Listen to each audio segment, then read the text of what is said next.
Thank you, Dare. I see you have put your name in the chat box. Joanne from Abuja, welcome. Jennifer from Ghana, you're welcome.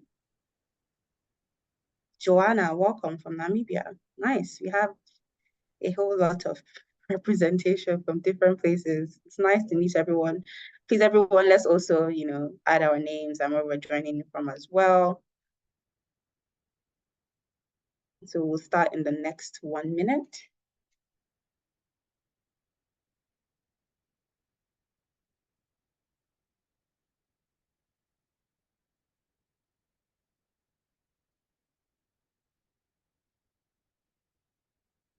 Hi, Gertrude. Thank you for joining in.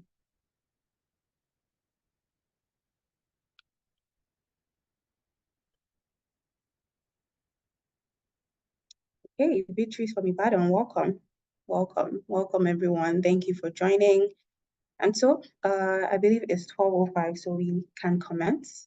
Good afternoon again, once everyone. Welcome to our panel session today on Unstuck Transitioning Careers, right? And my name is Omobolande Unlugo, the Engagement Officer with Inspire Africa, and I will be your moderator for today. Thank you for joining. Sorry, let me just work on the screen. Okay. There we go. And so just to give a run through or a rundown of what we can expect today in the agenda, right? So we're going to have the panel session and we're also going to have a Q&A session. So today is just mainly to hear our speakers talk. And so I want to ensure that everyone knows to write down your question if you already have. I know some people have already sent in their questions. We may not be able to attend to all the questions, but of course, if we're able to, it'll be good that you take note of your questions and you can also put it in the chat box when the time comes for it. All right. So just to introduce you to Inspire Africa, for those of us who are just joining our first session and do not know who we are, right? So Inspire Africa is dedicated to empowering African women through mentorship and support. Our vision is connecting women to create a safe community for African women to grow and encourage themselves to achieve their full potential, right? And our vision is to provide thorough mentorship, guidance, and networking opportunities to inspire African women to pursue their passion, develop their skills, and more or less to be leaders in their space. So we are here for you. We want to grow you. We want to be able to create a community where you can thrive and you can network with other women, and of course, encourage you to actually, be your best self, right? So this is a platform that you would have to leverage. We're here for you, but you need to actually leverage with the network. So I would try to encourage everyone to, after this session, go and find out more about Inspire Africa and how you can also join the community, be it mentorship, volunteer, etc. All right, so some housekeeping rules before we continue, right? So please ensure that your mic is muted. Your microphone is muted when you're not speaking. That's very important because we need to clearly hear everyone. And kindly note that the meeting is recorded, right? So if you do have any issues with that, please let us know. Please raise your hands if to ask any question you'd like to ask or make any comments. Please do not interrupt. That's not very nice. You can also drop your questions in the chat box, like I already mentioned earlier, and then we'll touch on it during the Q&A session. And we encourage you to put on your camera if you're comfortable with it. And of course, there will be a photo session. So please, if you're not already ready for the camera, I would like to please ask that, find some time to quickly dress up so that when the photo session comes, we can all take pictures. Kindly use the reaction buttons during the session to show active participation. So if you like something, a thumbs up is good, 100% sign. I mean, we all know how to use emojis, right? A smiley face, anything we agree with, just use the reaction buttons to give your reaction. And again, of course, this goes without saying, please engage actively in all activities. This is for you at the end of the day. So we want you to be actively engaged and in any surveys that we'll certainly share after the program. All right, so I think it's time to go right into the activity itself. If you're just joining us, I'm sure you can see in the chat box that people are writing their names. So please do write your names and where you're joining from as well. Would like to get to know you and get to meet you as the session progresses. So please do make sure you're doing that as well. And so to start off the panel session, I would like to introduce our speakers, right? Why we're here today and people that we've waited all this time to listen to. And so our first speaker is Toby. Toby Daly Safa. Toby is a passionate technical product manager with a proven track record of building impactful financial technology solutions. She brings over 5 years of experience to the table, having honed her skills in both B2B, and that's business to business, and consumer-facing sectors. Toby's experience lies in the intersection of user-centric design, data-driven decision-making, and a deep understanding of complex financial systems. She has a knack for translating user needs into innovative features that drive growth and user adoption. In her current role, Toby manages the core banking platform of a fintech with a major focus on development of credits, that is credit lines, loan, BNPL, and fraud prevention and products. Outside of work, Toby loves going to the gym, sleeping, and watching cartoons. I mean, that sounds like a very well-rounded person, right? That sounds actually very interesting. And hopefully we'll get to hear more about her during the session. Our next speaker is Chineye Adeleye. Chineye Adeleye is a highly accomplished social entrepreneur, project manager, and mentor. She's recognized as an award-winning professional volunteer, a TEDx and international speaker, and a leading figure in the nonprofit sector. As the founder of Volunteers Hub Africa, Chineye has established an organization that outsources volunteers to nonprofits for project management and execution. This initiative has won numerous awards and recognition for its innovative approach to community-led projects. She's also a consultant and coach, having trained over 2,000 volunteers and professionals in the nonprofit. Chineye is a skilled leader and an expert in project management, learning and developing curriculum development, team building, including monitoring and evaluation. She currently works as the deputy manager, monitoring and evaluation at a creative academy, using her expertise to create measurable impact within the organization. In addition to her professional accomplishments, Chineye is a mental and emotional health enthusiast who is passionate about spreading joy, positivity. She's a true inspiration to young people, having inspired them to volunteer and give back to the society through her community-led projects. And our final speaker is Blessing Mojisola Oduniyi. Blessing, fondly known as multidimensional Mojisola, is a dynamic change agent, passionate about mentoring young people in career development and purposeful living. After her A-level, she discovered her drive to support adolescents, leading her work with NGOs and spearhead impactful projects like Project 25, which reached over 5,000 students in Ogun State. A graduate of the University of Ibadan and a Medical Laboratory Science Council of Nigeria inductee, Blessing has honed her skills in corporate communication, content marketing, project management, and HR. She holds a postgraduate diploma in theology and has gained membership certification in this field. Blessing's dedication to personal growth and technology-driven solutions has earned her a recognition for community impact and leadership. Married to her best friend, Mr. Adebayo Oluwatobi Odiniyi, she co-runs brands like the Paragon Lovers and Bisora Global Consult. As the communication officer at Punch Media Foundation, she aims to leverage her talent for global impact, striving to make a lasting difference in the world. Blessing loves God so dearly and seeks to make him proud all the days of her life. I mean, we have a very well-rounded panel, right? We have people in different spheres who like to do different activities. And from what we can see, they all love young people and are here to take out their time to, help us transition careers, help us grow in our careers. And so I would just like to thank the speakers for taking out the time today to join us, right? And so we would begin the session by just finding out more about our speakers, right? And then we'll start with Toby, right? So Toby, if you don't mind, would like you to tell us your story. What inspired you to transition from petroleum engineering to tech? Was it a tech fever? Over to you, Toby. Okay. Hi, everyone. Good afternoon. Can you hear me well? Yes, perfectly. Oh, great. All right. Awesome. I think I've thought about this question before, and I'm not sure if I can pinpoint the time I started transitioning into tech. I think it was several things together.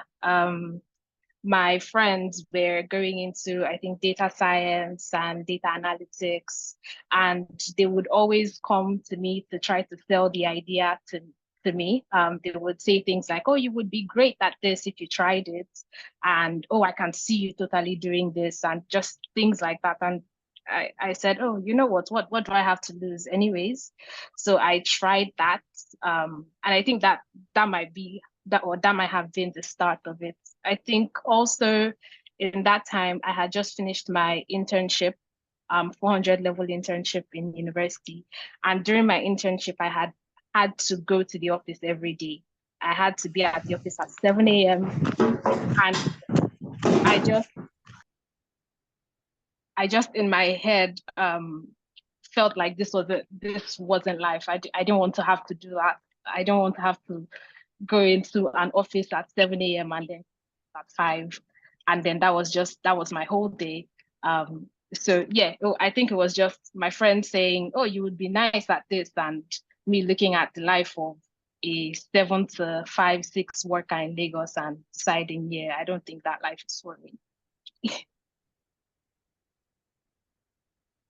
Thank you very much for that response. I think it's clear that at the end of the day, we need to take the boldness to actually try, and of course, have good Yeah. friends, right? Because that's something that was a key play as well. And so, thank you for that response. We'll move on to Chinere now. You're currently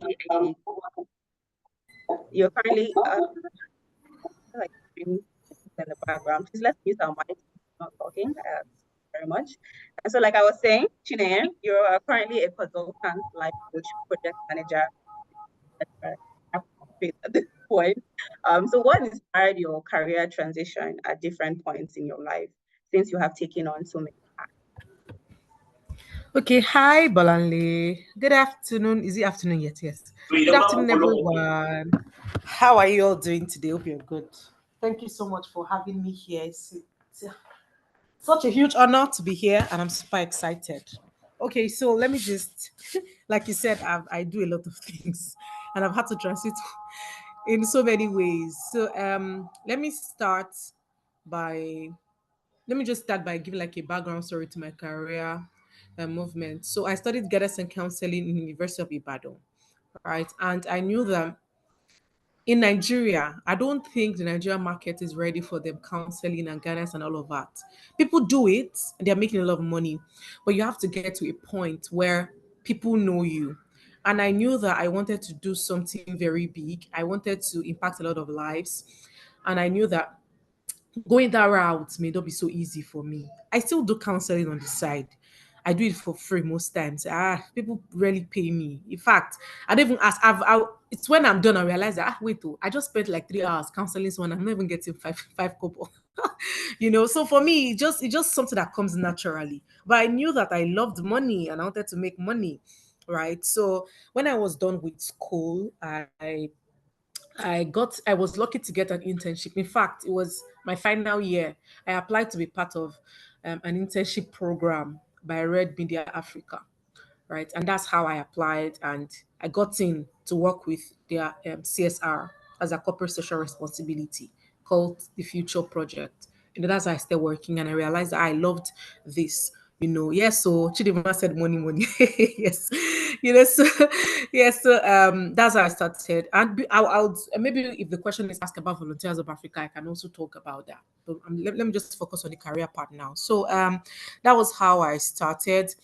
And on getting there, I met a lot of people, and that's how I started my career line.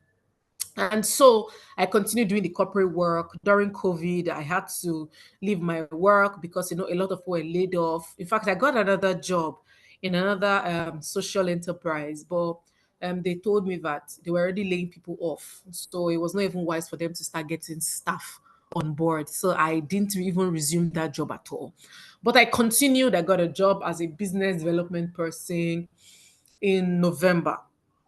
But then I got married and I got pregnant, right? And immediately I got pregnant, I started forgetting things. I don't know if they call it, is it mom brain they call it or brain freeze? I don't even know. I just know that I kept forgetting things. I'll be arguing with my boss. I'm very choleric, right? So he'll tell me something. Or maybe if he asks me about it, I'll be like, no, you didn't mention it. He'll tell me I mentioned it. Both of us will start arguing. And I'll remember later. And I'll be like, oh, yes, sir, you mentioned it. Then you give me this look like, madam, are you okay? Because I had not started showing then. I was just like 1 month. And that's how I had to leave that job. On leaving the job, I asked myself, okay, what can I do? So I went for a training in interior design, and that's how I started my interior design business. I still run that business till now, and I'm grateful that I got to start it. Now, if you follow my story, you see that at every point in time, I try to adapt. Because I realized that the world is ever changing, and one thing that life has given us is the opportunity to always reinvent yourself, right? So the fact that something is happening to you, maybe you lost your job, does not mean that, oh, life has halted. You need to think within yourself to say, okay, what else can I do for this period, this waiting period? I cannot be idle. I have to do something. And that's how I transited into interior design. I started designing houses. I was making my salary in a day. I started making a lot of money. I started learning how to invest using bamboo, investing in US stocks and all of that. So at every point in time, I just ensured that I was busy doing something. And this skill stayed with me. When we moved to my new apartment, I designed the house by myself. And I was thinking, if I had to get an interior designer to design this house, I would have spent a lot of money. As soon as I had my child and I was, done, my baby was already becoming a toddler. I started feeling this I don't know, this feeling of, oh Lord, it feels like my mates are leaving me behind. I'm just doing business. I don't know what's going on in the world. I want to get back to the corporate space. It feels like I'm just wasting away. I don't know where that feeling came from. Maybe because I'm someone that is very dynamic. I love to try new things. Then I started taking courses. I did a lot of courses. Oh my God. I did almost 10 courses within the space of like 6 months, because I remember that I went to, and the person was like, okay, if you're able to consistently do something for the next 6 months, you can be a pro at it. I was like, oh, okay, let's try. So I did courses on data analysis. I did courses on project management. I did courses on virtual assistant. I just want to learn everything. I started applying for jobs as because I've always done project management, right? From the first job I got in Red for Africa, I was project assistant, right? So I've always loved project management. Naturally, I'm someone that like to manage things or manage events, manage projects, just naturally. So, and even in interior design.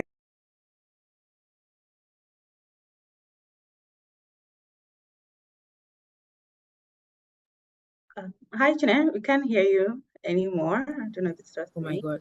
Can you hear me Okay. now? Yes, you're back. Go Yes, ahead. I think my hand mistakenly clicked on the mute button. Where did you hear me stop? So you were just starting your sentence about project management. Okay. All right. Thank you. So I started doing trainings on project management. In an interior design, you need some level of project management skills, right? So I was able to transfer all of those skills into the job I got as in an educational technology firm. And that's how I started. I started learning about the whole ecosystem of educational technology. And I fell in love with it because I also trained as a teacher in University of Ibadan. Guidance and counseling is an education course. It's in the Faculty of Education. So I was able to, I was happy that I could put to good use those things I learned while I was in university. I was able to last with teachers. We're training them on test skills, on how to use the laptop, interactive board, training and all. It was so beautiful. So I learned. I was happy. I started when was there for a year. I started. Okay, can I get other jobs? Can I try? And I applied for another job and I got another job in an animation firm. Right now, I work with an animation firm where we train young people for free to learn animation, especially women, and that's where I am right now. And so, all of these things, to be honest, if someone told me in 2020 that I'll be doing what I'm doing now, I would laugh at the person, right? Because I'm like, animation, K. I don't even know what that is. But right now I'm here, and to be honest, I'm even when they are training students, I try to put my ear on the ground to hear what they are doing and all of that. So it's been a journey because I'm the one that believes that the world is changing every day. A new iPhone comes, not maybe not every day, maybe like twice in a year, once in a year, a new iPhone comes out. we have to upgrade our iPhones to iOS, maybe 18. I don't know where they are now. So there is always a dynamism in the world. So why are you in one place saying that, oh, I've decided to focus, let me just stay one place? The world is changing as we're getting older, so it's just for everyone to just find a place to fit in so that you not go obsolete. So I think that's it. That's my own story. Thank you. Thank you very much for that, Chine. I mean, this is why we're here today, right? Changing, transitioning career is all about change, and it's important that we actually embrace that change. So thank you for giving us that intro and allowing people to actually open their minds to change, right? It shouldn't be something that is so scary. Of course, it's scary, but it shouldn't. You don't, focus on the fear and just go for it. Okay, so next, Blessing. Blessing, you studied medical laboratory sciences, and one would think that you would primarily end up in a clinic, right? So did you ever feel stuck? At what point did you realize that you were interested in communications, and what made you pivot to another field entirely? All right, go ahead, Blessing. Hi, Bolale. Good afternoon. Good afternoon, Chidima. Good afternoon, everybody that is here. It's a privilege and a great honor to be on this platform, Inspire Africa. My greatest desire has been to go global, and Africa, is a step to getting global. So thank you so much. And it's a great privilege to be speaking alongside with the Mama Chinaya. I don't know, I'm just being so good for this morning, but I'm really this afternoon, but I'm really excited to be here. So my background in medical laboratory science stems from as little as I can remember. I was 3 years old, and my mom told me the story that I was feeling headache. And then I went to her, I said, Mom, please give me Mamamol. And that's what we call paracetamol. And from that, they felt like, oh, so this girl is going to be a medical doctor. She's just going to study medicine. And right from that age, they started seeing some other things, career day in school, biomedical kits, everything was preparing me to be a medical doctor. But guess what? I did not, after my A-levels, I did not merit admission into studying medicine.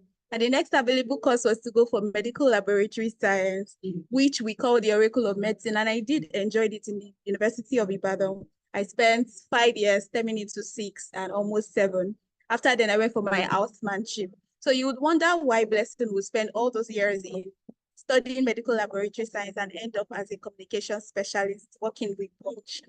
And it also stemmed from a place of realizing that there's a name God gave me, multidimensional Mojisela, which means that God has deposited so much talent, so much potentials, so much abilities in me. And I'm able to understand this gifting and harness all of the giftings of God upon my life, nurture them into becoming reality. And then I discovered right from when I was in senior secondary school, I attended Caleb. I was privileged to attend Caleb International College. And I saw that I had unique writing abilities. We would write essays, different essays for different subjects. They would put my name to participate in essay competitions. Blessing will come first. And you're wondering what exactly the Blessing writes in that essay competition that is making her come first. And I saw that, oh, so this is a gift and this is a special grace. And everybody else will come, please, if they have a special application they want to put in for, they will tell me to couch it for them.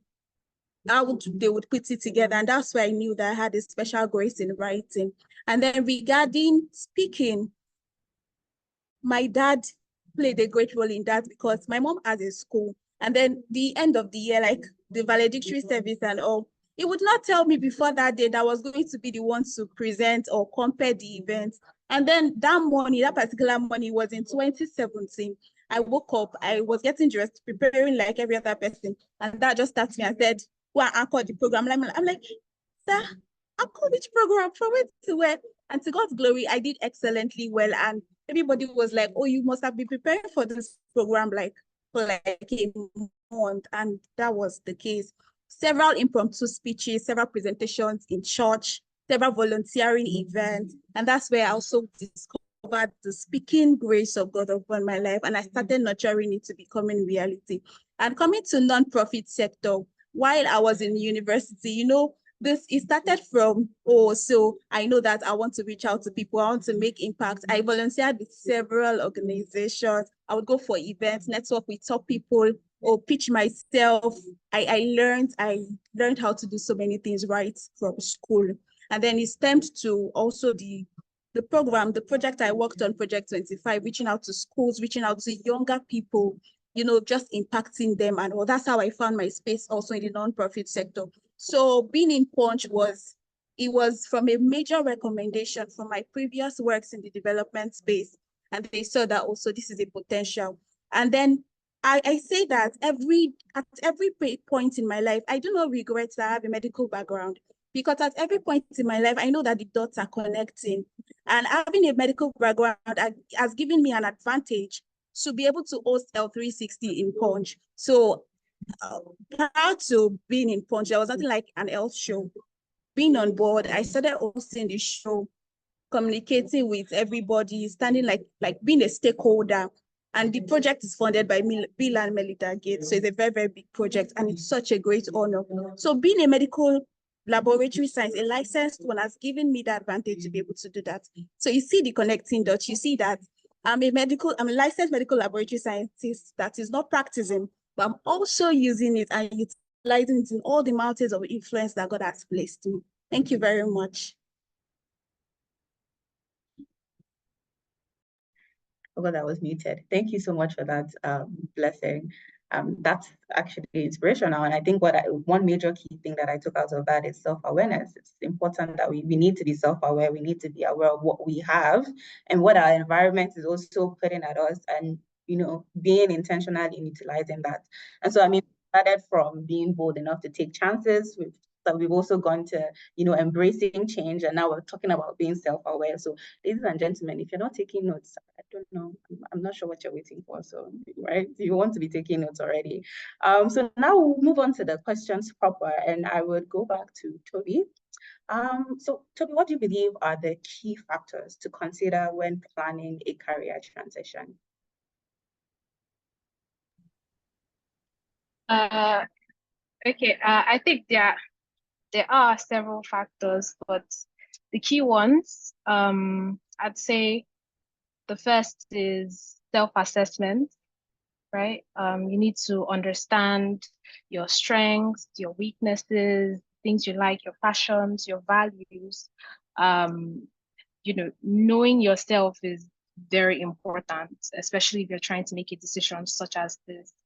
The next, I would say, is market research. You need to check, if you haven't, if you haven't, checked for what it is you're thinking of moving into. Check, research, identify the different paths to what you're trying to your goal.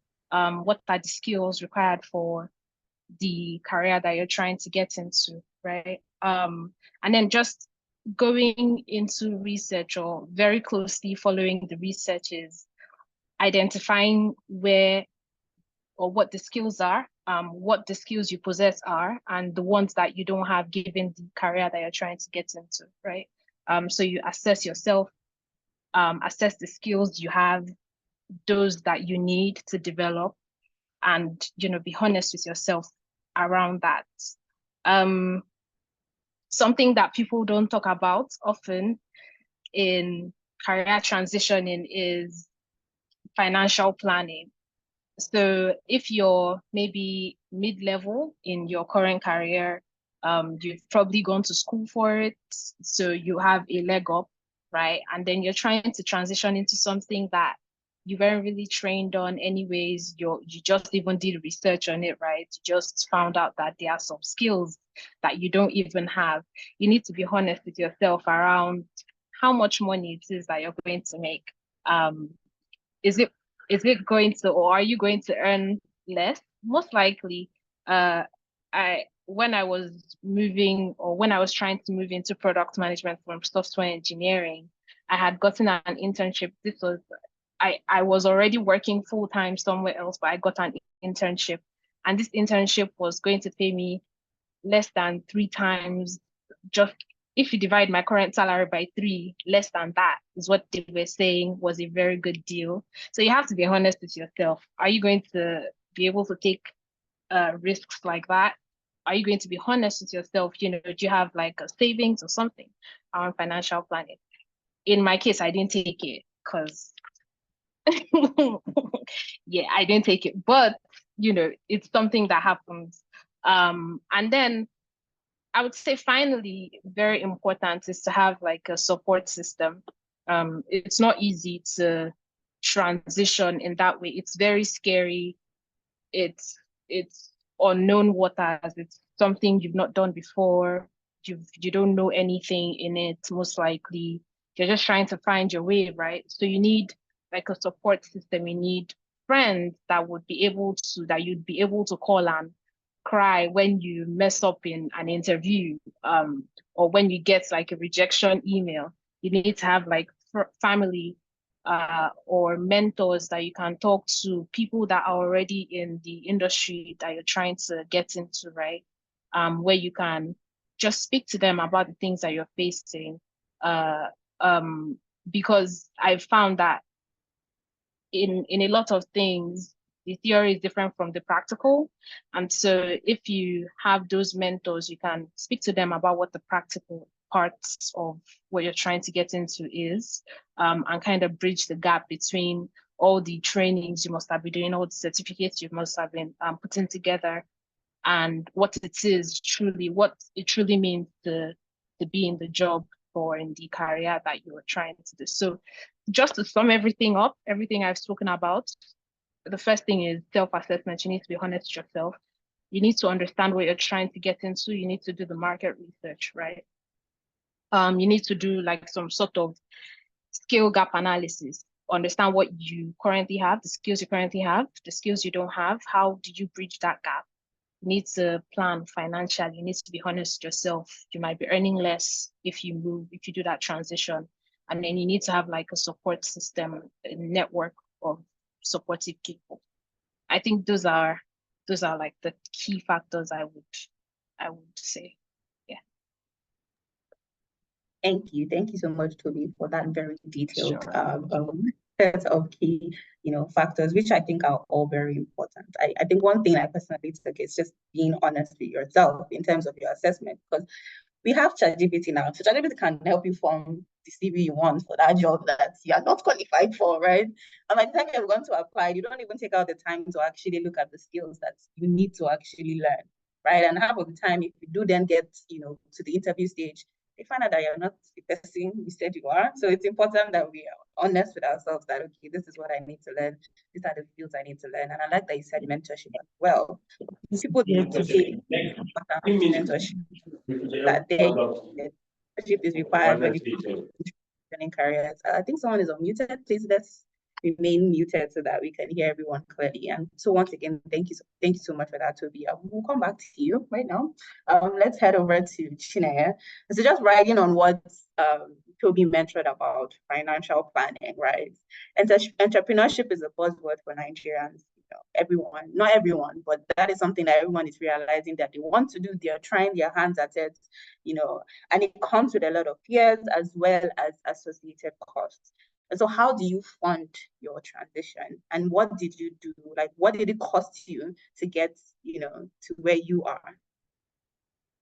All right, thank you so much.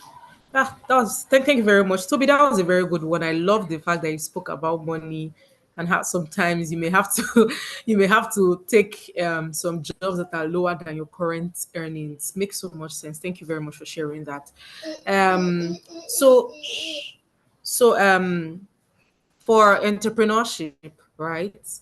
Um, the kind of business I started, which is interior designs, um, is not capital intensive. What I mean is you don't have to. Actually, you're breaking a bit. I don't know if you want. Can you hear me? Most of the times you start with the client's money, but I did my quotes. Artisans were supposed to do. Hello, can you hear me now? My network is shaking. Yes. Go ahead. Can you hear me now?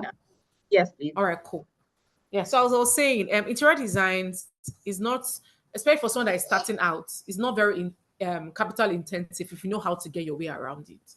So first of all, the first gig I ever got, my clients paid for the artisans work. So, for example, I got painters, I got carpenters, I got plumbers, and for us to even start any work, you needed to commit his money to it for me to get those guys to work. You understand? So I'm saying this to say that if you're going to start a business, you need to like count the costs and be honest with yourself. Is it a capital intensive business? And do you have the money to even go about it?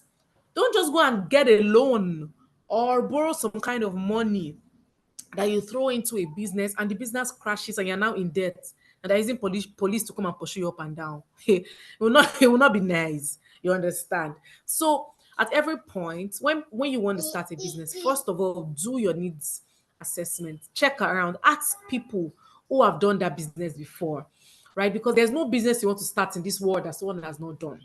You understand? So always leverage on people. And people don't mean that you know them. People that you're leveraging on doesn't mean that you know them. You can go online, on LinkedIn, on Instagram. You see people doing that thing you want to do. Send them DMs. Engage with their posts for a while and then send them DMs. Praise them. Tell them, oh, I see your post. I'm inspired and all of that. Then tell them your wants. Okay, I intend to do this. I intend to do this. What would you advise me? Those people most times already have experience. It's even possible that they've been burnt, right? Maybe they've lost some kind of money and they'll tell you, see, when I did this, this also happened. I will not advise you to go this route, but I will advise you to go this route. You know when they say, person where they ask questions, no, they miss roads, and in the midst of safety, in the midst of counselors, there is safety. You understand? So whenever you want to go into any business, ensure you've done your research, ensure you've done everything to ensure that you're not going to start something that you may not even profit from. Because at the end of the day, the reason we want to do business is for us to make money. It's for us to make so sorry. For us to make money, right? And if the money is not coming and you are getting burnt at the end of the day, it will not be nice, So that's one. Ensure you've done your market research, you've asked questions around and all of that. The number two, open your mind to start researching for grants. I don't advise anybody to start a business on loans. I don't know why. Maybe because I've seen a lot of people that have started businesses with loans and the business did not thrive. And the other person used police to come and arrest the person. And it was so bad. The person stayed in police custody for like maybe 2 days, and the person came out telling me stories, and I'm like, Jesus, because you want to make money, now you're in this kind of problem. Right? So count your cost. Ask yourself, this thing, is it very viable? And that's why it still takes us to point one. You understand? So you can even bootstrap. Get money from your family and friends, people that you know that even when you don't get the money back, even when you don't pay them, they are not going to do anything very silly to you. So you can get money from your peers, from your friends, from your family members. If you are lucky to have, if you are lucky to come from a very great background and your parents have some kind of money, great for you. Then you can also apply for grants. I see a lot of people apply for grants for their businesses and they get it. But then the thing about grants is you need to have done something. You need to show that this is what you've done. Most times they don't even listen to your business plan or your plan. They want to see implementation. And that's where bootstrapping can help. So if you're thinking of starting any business, and again, you don't have to start big, start small. If you're thinking of going into a jewelry business, you can't start by traveling to China to start going to buy. Calm down, mommy. You can start from Eco Markets, Idumota. Go there, speak to the market women, tell them this is what you want to start with. They give you a price, tell them, that price is too much. Can we get this price? And when you start, you cannot be quiet. You need to shout to the whole world. What people don't know, they cannot purchase. What people don't know about, they cannot buy. You understand? So from social media, you're posting every day. See people asking you, what is your own self? Are you the only one selling jewelry? That's when you know that you have started. But you will not stop. You will not continue. You will not apply more pressure. People start telling you, are you the only one? That's when you know that people have started getting to know you. Some people tell me, oh, Chineye, I don't want to post too much. It's not like I'm hungry. But questions, are you not hungry? If you didn't start the business, it's not hunger that pushed you to start the business. So people say, no, Chineye, I don't want to post. I don't want it to be like, I'm too desperate. Why are we here then? You know, so at every point when you start that kind of business, you post it because you know your customers are online. People that want to look cute and fine, they're online. And most times they don't have power to go to the market. But when they see your business, they're like, I know that. Even sometimes some people will not patronize you immediately. But what they want to be like, I know someone is supposed to, so let me think. And you come to their mind. But what they don't know about, they can never imagine that you sell it. You understand? So I saw a quote by someone. I can't remember how the person puts it.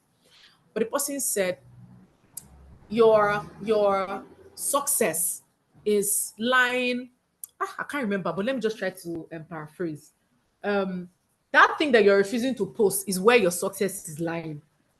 You know, and people say, okay, what people don't know, they cannot destroy. But the question is, what people don't know about, can they patronize? No. So marketing can never be underemphasized or overemphasized. You need to be crazy about your marketing.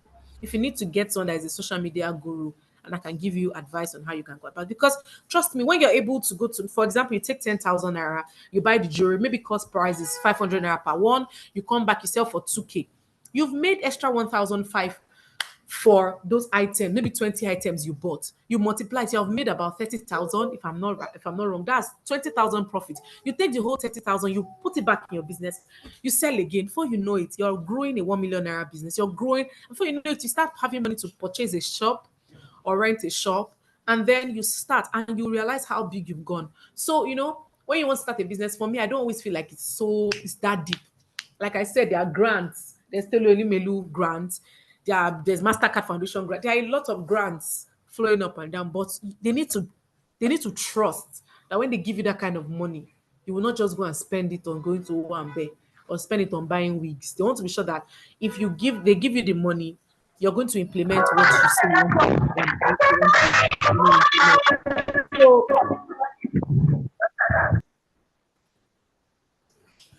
okay. Yeah, I think someone just joined us. Welcome. All right. So, as I was saying, so that's it.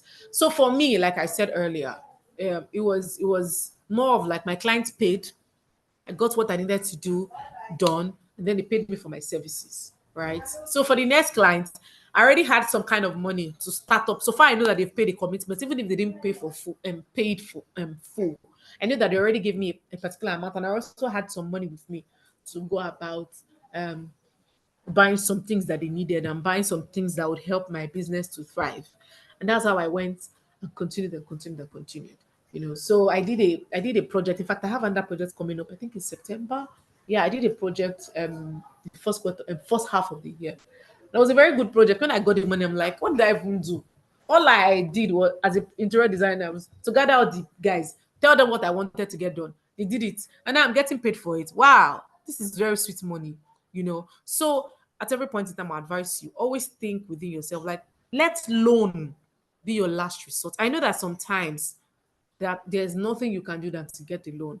But avoid loans from loan sharks, avoid loans from people that don't like you, you know, so that you will not smear your name all in the name of starting a business. Because trust me, once your name enters them Twitter or Google, and people start researching to check what you've done, and your name is popping up for one or two scams and the rest. It's not good for you at all. You know, the internet never forgets, and your digital footprint is very important, especially if you know that you want to go far in life, you know. So I think I don't know if I've answered that question, but I think that's it. Thank you very much. Thank you very much, Nay. You definitely answered that question. Thank you for giving us a run through. And I mean, for entrepreneurs in the house or upcoming entrepreneurs, you have a cheat sheet of how to avoid prison, how to get funds, how to also, you know, protect your name, and how to actually start and pivot into the entrepreneurship space, right? So at the end of the day, some of these things don't actually require capital. It's things that you can do the services and get paid for, right? You can ask your friends and families, and so many things that Shine has already said. So I again want to remind everyone that you should already be taking notes, right? There's no presentation, right? All right. So I will be moving to Blessing. And so Blessing, also riding on what Shine had mentioned in the clear many challenges that come with change and work and the entrepreneurship space. What are some of the unexpected challenges that you encountered in your doing your career transition, and how did you address them? Over to you, Blessing. Thank you so much, Bolanle, for that question. Okay, so regarding challenges I faced in transitioning, it was, okay, so the first one for me was acceptance. So imagine, let's just paint the case scenario together. You are a father and you've sent your daughter or child to go and study a particular course for 7 years. They paid extra fees than other courses or a professional course.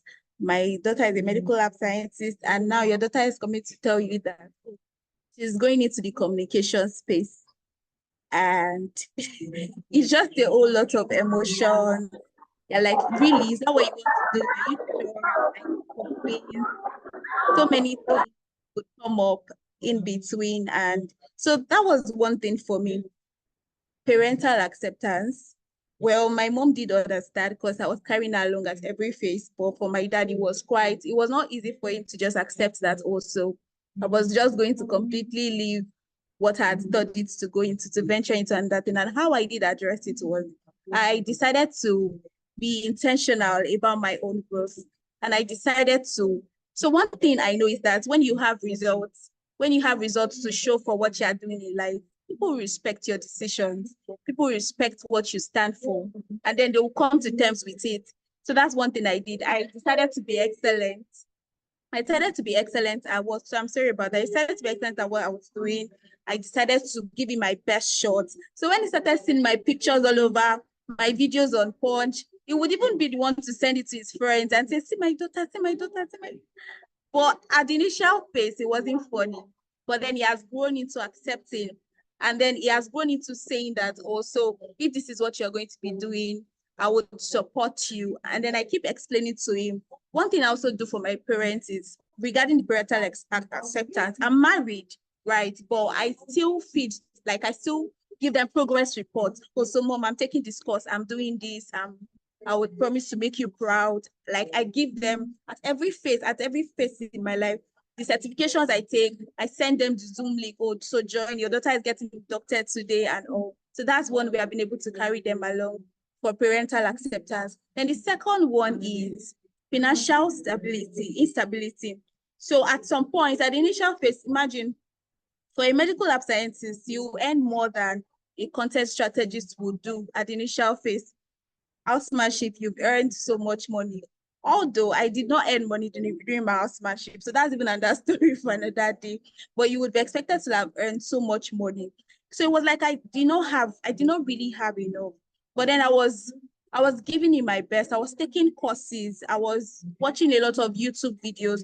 So I tried to harness the resources within my reach to ensure that, because I was always watching biographies of people, listening to success stories. And I know that if these people do not have a background that is even as okay as my own, then what excuse would I have to tell people? So acceptance and also finances. We've mentioned finances before, but money is very, very good. It's good to have money, because when you have money, you would be able to defend yourself. You would have, even when you have money, people will not ask you too many questions.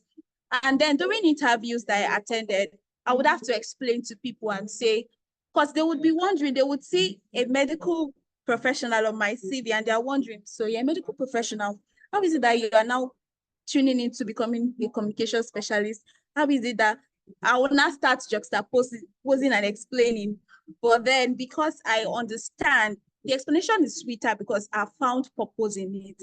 And because I understand that every dot, like I said earlier, every dot in my life is connecting. God has written and still writing a very, very beautiful story. And I'm super proud of my story. So I'm able to tell my story in a way that by the time I'm finished, I finished telling my story, they're like, wow, like, and they will not have any choice than to just give me the job. So that's another thing that has helped me, being able to understand myself, being able to tell my story in a very, very compelling way.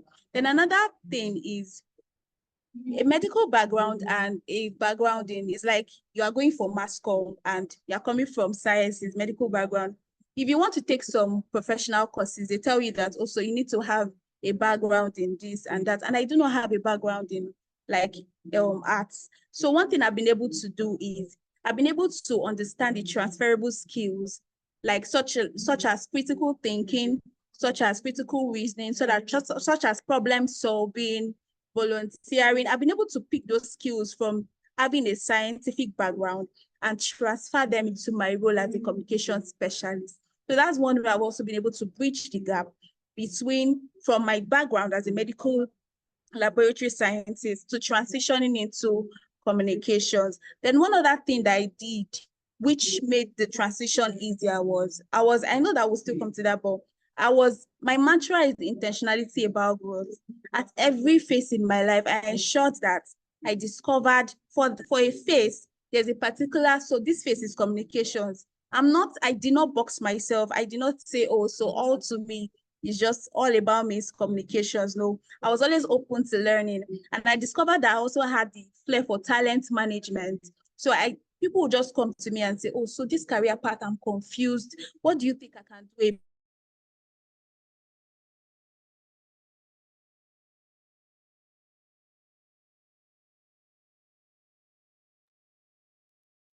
I'm not sure I can still hear Blessing.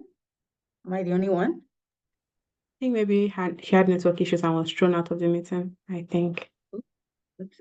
And she was in a row right there. So I think we'll just give her maybe about a minute to see if she can come back, so we continue on that pace. If not, we may move and then have her back once she's on. So let's just give her, say, about a minute.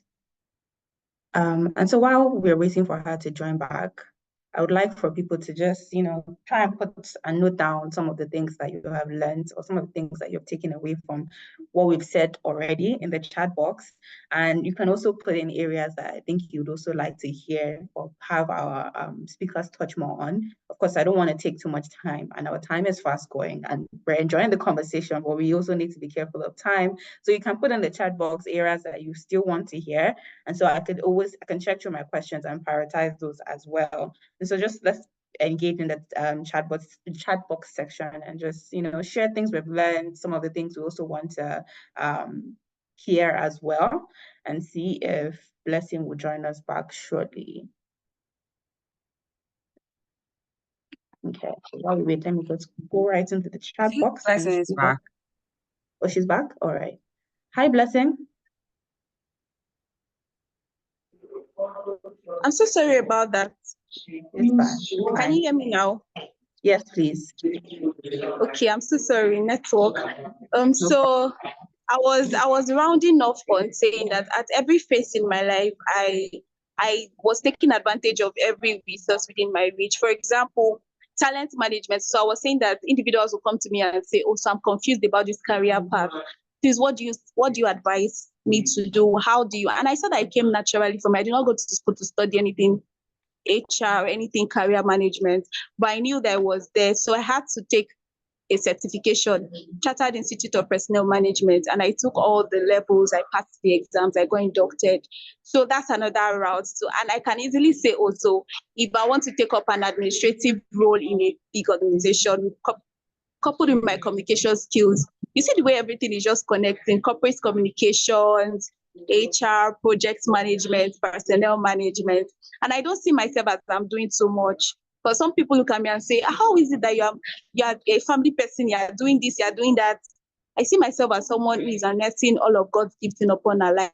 And I see myself as someone who God is making a name for in the person's life. So God is making a name for himself in my life, and I have to make him proud. Thank you very much. Thank you so much, Blessing. Thank you for that. I mean, one major thing I took out is someone that is proud of what she's doing, someone that actually owns, the identity. Your career is your identity, and you communicate that so clearly. And so I want everyone to also be able to confidently speak about what they want to do, even if you haven't started it. I mean, you can convince people why they should employ you, even though you're just starting out. And I think that's a skill that we all should try and grow and learn, right? And so we'll just go back to Toby now. Hi, Toby. I hope you're still here. So we'll be going back to you, and then, you've already given us some key factors to consider when we're, planning a career transition. But now I want to get, the practical steps, you took to achieve that transition, specifically how you landed your first role. I'm sure everyone is curious on how to actually get that first role when transitioning. How do I get it? And so I would like you to share that. Over to you, Toby. All right. So I would say that landing my first role, first role out of university or first role as a product manager? So since we're focusing on transitioning, we would like to know the first role as a transitioned person when you transition. Yeah. Yes. Yeah, okay. Yeah. I would say that my landing my first role was a little different from the usual because during my service year, I was working, and then I saw this opportunity for a boot camp, and so I quit my job to attend the boot camp during my service year. And after that, they would usually place people or in internships and things like that. So I got placed in different places and did some side gigs and all of that. But still, I got the role at PricewaterhouseCoopers, right? And at PwC, I had to be an auditor for a bit. So that was not what I planned, not what I wanted. And so my first real role as a software engineer was rough and tough to get because I essentially had to force my way into a different unit than I had been placed when I got the role at PwC. I had to sell myself, sell my skills, sell that I had, some experience, and I was very persistent. So, what, all of that I can put into different points. And the first point I would say is upskilling. So that's the boot camp that I attended. I acquired the new skills. I, went through the courses, certifications. I did a lot of projects. I had a portfolio that I had several coding and software engineering projects that I worked on. And then I also had like people that I would go to talk to. I sought guidance essentially. Even when I was at PwC and I was in like the auditing unit and I wanted to go into the software engineering unit, I was talking to people within the company, trying to find out which of the units was best for me. So mentorship was very important in that. And then networking as well, because, I would have to essentially go into the offices of partners and say, look, yes, you people just hired me 3 months ago. Nice, great, but I don't like what I'm doing. And I can do more. So it's almost unheard of for someone that was only inducted, you've not even passed probation, Steph, and you're coming and asking to be put somewhere else. So you just have to be persistent. You need to be resilient because things won't always go according to plan or according to the plan you had in your head. So you need to just keep at it. I think all of this to say it's important to network. It's important that you have upskilled, you have the skills for what you're trying to look for, because we're in a capitalist world, right? Nobody is looking for someone that's just going to be here and add to the numbers in the team. You need to be bringing something to the table. You need to have like a portfolio of things. I can only speak from, I guess, the tech point of view, like the software engineering or the product management point of view. You need to have like a portfolio of things that you can show and say, look, see, I can do this thing that I'm telling you about. Sometimes certificates aren't enough. You need to have like practical experience, and the portfolio would really help you with that. And you also need guidance because like someone said, I think Chineye said, if you ask questions, you can't miss your road. yeah, if you have mentors that you can ask questions and seek guidance from, you most likely will succeed. So those are the steps I took. All of this is summarized into, I guess, months and months of crying and just asking why me, and rolling around in my bed and being sad, and then eventually being happy when it did happen. But yeah, that's the long and short of it. That's how I got to be a software engineer. Thank you so much for that, Toby. Clearly, there's a lot of hard work in that. I see a hands up. Chidema, do you want to say Yeah, something? Yeah. yeah, I was gonna say, but maybe I mean it's been so fantastic. I know that our time is fast spent. I know people had some specific questions. So I was wondering maybe if we could like start asking those questions. Okay, that's fine. So I will just run into the Q&A aspect now, and then if we still have time for other questions, I would go back. And so I did already had run through some of the questions that people sent in. Some of them we have already responded to, but yes, there were some interesting ones, and I think it will be interesting to, decide who should answer those questions. But please do, if either of the panelists have a response to that, you can just raise your hand and I can, call on you to give a response to that. I think one interesting question that I saw here, which I'll start with, is somebody mentioned that I think I'm retrogressing, yes, on my career ladder. I have made several moves, and now that I think that I should calm down, the company I have worked for 2 years graded me as an officer after restructuring, although my head of department is trying to correct the grading.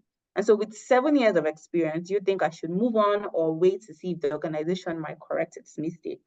I do not want to make a wrong move at the wrong time.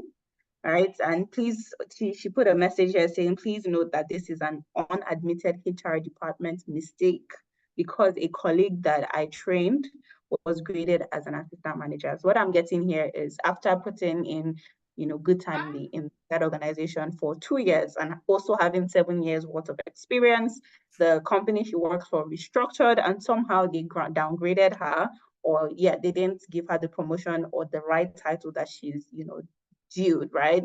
And after bringing that up, it's something that the company is saying they would fix, but she's not seeing that admission and the movement into that. But she doesn't know if she should just wait it out or start something new. And so I don't know if anyone of the panelists wants to help in answering that. I know one of us has the HR background, actually, or is it Blessing? I'm mistaken. Okay, let me just quickly start. Yes, let me just quickly answer. So, first of all, I want you to know that I hope the person is here though. I want you to know that for every company that you do not start, just know that you're a visitor there. And at every point, know that you can either be kicked out or sacked or demoted. You should be very open-minded to all of these things. Understanding the fact that you didn't start this company is not yours. I'm speaking from my own perspective. I know that other speakers will also come to share theirs.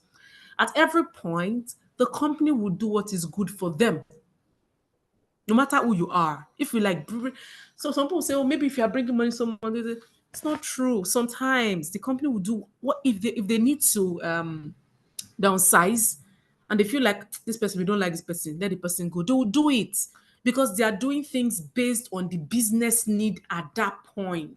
So maybe they do that because they didn't want to pay you, they don't want to increase your salary. It's possible. They may have their reasons. But I want you to also know something, that you are the CEO, COO, and CFO of your life. Once you understand this, you'll be able to take drastic decisions about your own life. And this is how I see myself. I see myself as CEO, COO, CFO of my life. CEO is Chief Executive Officer. COO is Chief Operations Officer. CFO is Chief Financial Officer. So these are the three things I take it very personally of my life. You understand? So I've been in a place where I gave my all, where I lost sleep, where I grew slimmer, where what I did love things just to ensure that the company moved forward. And when it was time for them to do things for me, it felt like they were asking me, what have you even done? I got angry. But at that time, I told myself, Chine, why are you angry? These people can decide. In your mind, you might have feeling that, oh, you've done everything, you've given your all and all of that. But in their mind, maybe they didn't see anything. Maybe they didn't even want. It's you that just wanted to push the company for. What if the company wanted to remain stagnant? What's your own? And if they felt like what you were doing in their minds was not tying into what they wanted, they will tell you you're not doing anything, right? So this is where I'm driving at. Whenever you feel like the company's values and your values are no more aligning, they are not treating you in a particular way you want to be treated, it's time to start dusting your shoes to leave. You understand? So start applying for jobs. And remember that you will not just be sitting down in a job and folding your arms. You know, I said something earlier. You need to always upgrade your OS. So you will not go obsolete. You understand? So if you got a job as a product manager, project manager, data analysis, ask yourself, what's the newest technology that I need to learn? What's the new thing in town that will make me stand out? What's the newest course? What's the newest certification that I need to take that will make me stand out in this job or in the next job? So at every point in time, you're developing yourself so that when it's time, when you realize that, oh, this place does not fit me anymore, you can easily adjust your CV, put in your new certifications, and apply for a new job. Talk to your friends. Oh, you're looking for, and that's why it's also very good to have HRs as friends, right? I have a lot of my younger sister is an HR. I have a lot of HR as friends. I don't even joke. I've nourished the relationship because at every point, I know that whenever I'm stuck or I feel like it's time for me to move, I just speak to them. They refer me to different kind of jobs, So don't ever feel like, oh, I've given these people 2 years of my time, my life, and now they are demoting me. Do not worry. Remember, you are your CEO. Dust your CV, put yourself together, go on LinkedIn, start applying, tell everyone you're looking for a job. And by God's grace, you will get the job. So far, you're someone of value. You will always be in demand. Just be that person of value. People will look for you. So don't be in a place where someone that you trained is being promoted and you've asked questions and they're telling you it was a mistake and they're not doing anything about it. You can't be there. You need to further your life because it now feels so you'll be there, you'll be feeling cheated, you'll be angry, you won't be able to give your all. You will now start self-sabotaging.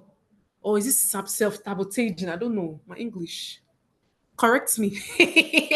So, so you need to, always at every point in time, find joy in what you're doing. And if you feel like your joy is now being questionable in a place, you're seeing people that you've trained get higher salary, they're getting promoted, and you're still at a point. In fact, you're not even demoted, you're still an officer after 2 years and 7 years of experience. What? That's a lot. You need to start putting yourself together and start applying for a new job. This is what I would advise anyone. You might not get the job immediately, but just keep pushing, keep applying. Talk about yourself online. I always tell people, your job is a different part. You are a different entity. You don't tie your life with your job that, oh, this is my life. No. Build your own personal brand. If I don't tell you that I work in a company, you will never know because I always talk about myself. I put my picture out there. I talk about places I go to speak. I talk about people I mentor. I talk about my personal brand. I talk about Volunteers of Africa. I talk about Go Network. I talk about people I mentor. I talk about people that praise me, send me DMs telling me, oh, I posted this and this and this.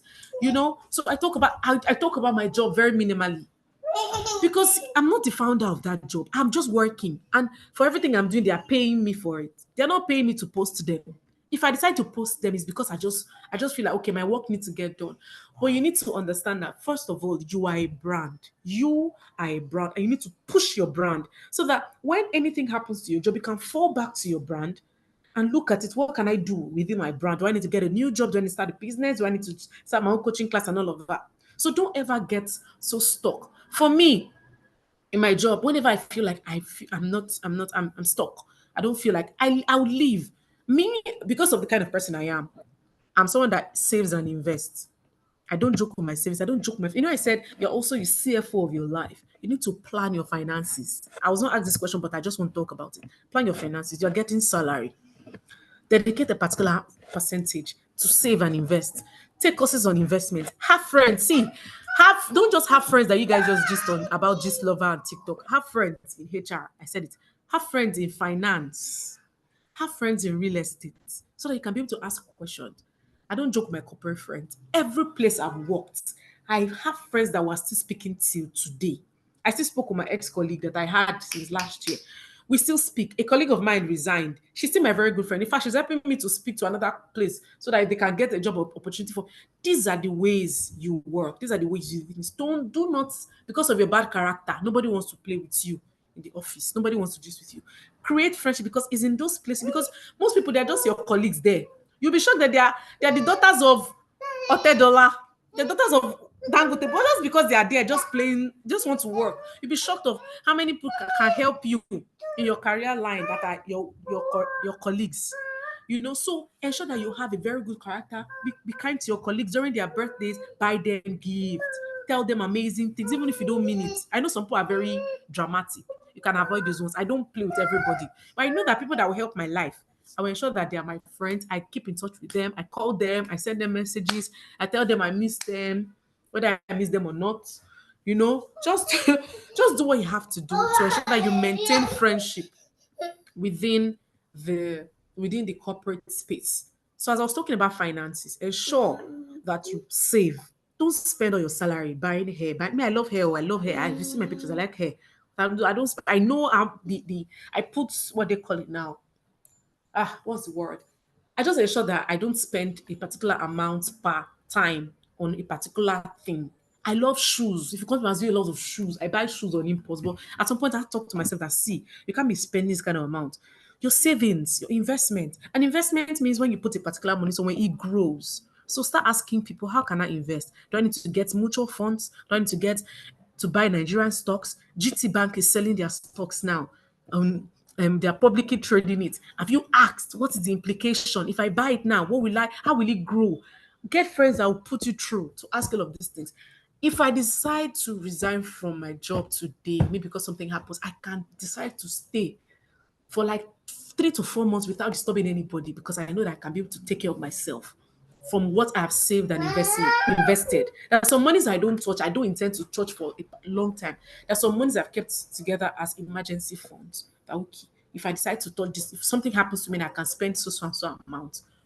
So ensure that you're also so that in case you're in a place where you feel like, oh my God, I cannot work, my head is full, I cannot do this anymore. You can take a break, a career break, 1 month, 2 months, and just recuperate, take courses, just relax, so that when you come back into a new space, you can give more. You can, because at the end of the day, people want to see the value you bring. You understand? So for that person, I would advise you, since you said you've spoken to your HR and they said it was a mistake and they're not doing anything about it, start finding your way out. I would not even lie to you. Because these things affect people mentally. You start questioning yourself. And it's not like it's not about you, it's the company, it's not you. You are special, you're amazing. Trust me, it's them, not you. Because this thing affects your mental health. You now start questioning, saying, maybe I'm not good enough, maybe I don't even know what I'm doing, maybe people are smarter than me, and you start sinking maybe into depression, God forbid. So you need to now check yourself and ask, do I want to continue here? If you know you don't want to continue, start dusting your shoes, get your CV, start applying. Don't rest. Send people LinkedIn messages asking, I do so and so. Can I work for your company? What do I need to do? Do I need to take a particular course to qualify and all of that? So that you'll be happy because trust me, they are paying you, yes, but your own joy is more important. Your job fulfillment, it is important. Don't joke with it. Thank you. Thank you. Thank you so much for that, Chineye. A very detailed response. You've touched on a lot of things that I hope people are taking, note of and taking back to. And the person that asked that question, I really do hope you do have an answer for that. I know I saw Blessing's hands up. I don't know if you wanted to quickly just slightly add into that so that I can round up the rest of the questions. Blessing, did you want to respond on that as well? Or Chineye has covered it? It looks like she just came to cover everything and she has done an amazing job with that. But I just wanted to touch on understanding that when you're a person of value, money will chase you. So like value attracts wealth. When you're a person of value and people know that you can solve problems, they would guard you with everything they have. And one thing I've seen in corporates or seen about organizations is that if they know that you're hot cake, they will not want to let you go. When they know that this person is not sitting, like you're not just sitting somewhere, you are the person that your personal brand is top notch. You are the person that you consistently network, you put out, you might not even put out the organization like consistently. But when they see that also this person is representing us in a great way, they will not want to let you go. But somehow you have to, don't give them an impression that you're too comfortable. Because when companies or when stakeholders see that also this one is just very, very comfortable here, they will do what they want to do with you. And it will look like you'll not be able to speak up for yourself. So never be too comfortable in any organization, irrespective of how big the organization is. I've seen this happen, like it happened recently in our organization. Okay, some individuals were not meant to have been retired, but they had to retire them, and they were these are the top guys in the industry. They just told them that they should retire, they should go like corporate going. Of course, they won't say just come and go, but the way it happened, everybody was really shocked what happened. And they just came up with also there's a restructuring, this one, that one. And everybody was shocked because these are the same set of people that decide on other people's matter. And then the board told them to go. So if this can happen, the board telling the top management to go, how much more you that you're just a stakeholder, you're just an officer or anything. Never get too comfortable in a place. Always upgrade, like Chinaya said, always upgrade. Don't give them the impression of also I'm here, I'm very comfortable and stylishly. My one-on-one, my manager, I try to paint this picture of also there are different things I'm doing, there are different things I'm advancing in, blah blah blah. I'm not literally telling her that also I can go anytime soon, but low key I'm like, blessing is hot cake, she can leave anytime soon, such that they know and recognize my value. Another thing is you have to blow your trumpet. Nobody will, in corporates, in the workplace, you see many things. In my few years of being in corporates, my eyes don't see in local parents. I've seen so many things. I've seen people want to take credit for my work, something I worked on. I've seen people want to take credit for it, and that's what might have happened with your with the person that asked the question of the grading and all. In all, is your work that will speak for you. You might not be there. You will not even be in that room when decisions will be made. So blow your trumpet in a very, very professional manner. So document too. That's what I wanted to say. Ensure that every milestone, everything you do for the organization, have a document where you put everything. That's what I do. I put everything, what I did, the extent I went to. I go as far as monthly reports, pictorial evidences, screenshots of some mails, because these are the things that will defend you when you have to face a panel or when you want to speak up for yourself. Because whether you like it or not, some organizations not come and say, oh, so let's promote this person. Sometimes you have to speak up for yourself, and sometimes you have to prove and show a track record, like that track record of all that you are bringing to the table. Document, ensure that you have all your achievements documented, not just for the organization, but for your personal use too. Like have a brag document where each of your achievements at every phase in life, you are documenting, you are telling a story. And I know that that person for you, I'm really looking forward to you going to greater heights. Plan your exit in a grand way. Don't just say, oh, so I'm going to resign from this place, this one, that one. Plan your exit in a grand way. Ensure that by the time you are leaving the organization, they'll feel pained that, oh, so why are we letting this person go? And I know God will help you. Thank you very much. Thank you so much for that that addition to what Chineye had said as well. It's very important. So because we're fast approaching the end time, I think I'll just take one final question so that we also hear from Toby on this, and because I think that there were several questions that sort of relate to it. And so Toby, I would like to, of course, beg you in advance that, you try and, summarize your response as best as possible, but of course, please do give us the most important details, right? So the question, the specific question the person asked was, are there tips on how to streamline research for career transitioning? And I know there's someone else that talked about just starting out their career as well. And I understand that this research would also feed into starting out a career or transitioning your career as well, right? And so this person also said that you're not totally sure what they want to even transition in. And the person also leaving school also mentioned not knowing what they want to start their career in, right? And the transitioning person also mentioned that, their current experiences seem so vague, right? They can't really tell or have an idea of what skills they don't really have so many skills, but their current experience is very vague. They have no clear indication. And also for the person starting out as well, no clear indication. So how can they streamline research, in trying to assess, what they have potential for, what they can go into, right? Yeah.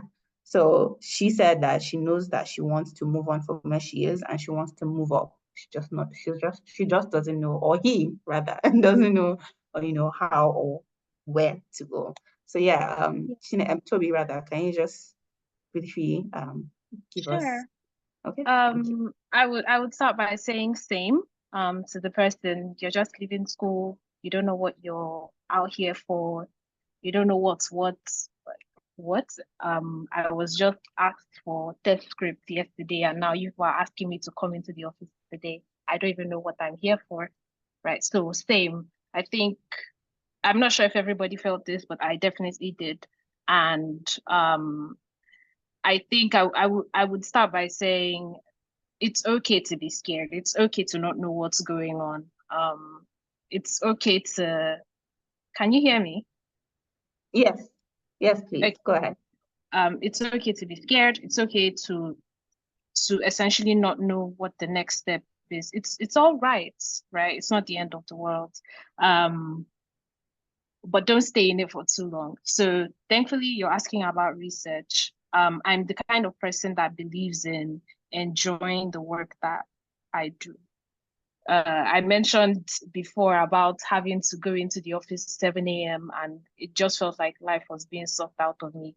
I believe that if I'm meant to be working and doing something, I should enjoy it. And that's been a lot of what it is, my guiding light to transitioning and finding something, eventually getting to product management and really enjoying it. So if I say this all the time, but even when I'm tired, I wake up and I'm happy with the work that I'm doing.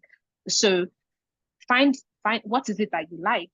You need to be honest with yourself, right? What do you like?